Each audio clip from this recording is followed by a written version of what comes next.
रउआ लोगन एकदम दिल थाम के बैठी काहे से भोजपुरी के पावर स्टार पवन सिंह और भोजपुरी में ट्रेंडिंग क्वीन जेकर नाम है शिल्पी राज आ रहल बाटी ये बाबू।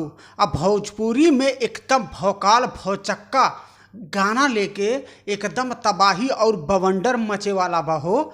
अभी अभी कुछ घंटे पहले ही ई गानवा के पोस्टरवा लॉन्च भइल है, जवन की पोस्टरवा देखले पे लगा था कि ई गानवा में कुछ दम बा।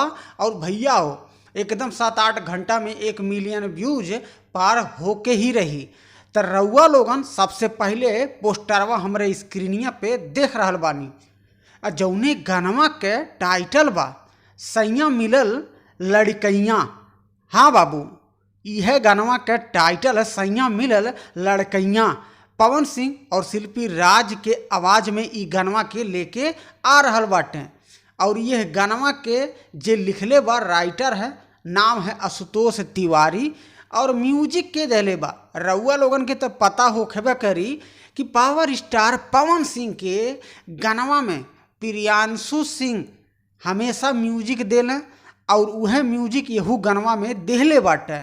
तो ए बाबू तैयार हो जाओ, पवन सिंह के साथ में नजर आवे वाले बाटी वीडियो में नीलम गिरी। वह नीलम गिरी जवन की भैया भोजपुरी में केकरो के साथे गाना लेकर आवेलिन तो एकदम तबाही मच जाला हो।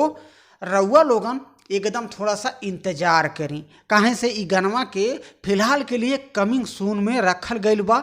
जब भी ई गानवा के अपडेट हमारे पास आ जाई तुरंत वीडियो बना के रउआ लोगन के हम पहुंचा देव अपडेट कि गाना हे तारीख के आ रहल बा। तो रउआ लोगन हमेशा बनल रही और अपने हई गरीब छोट भाई के प्यार दुलार एकदम बना के रखी जा।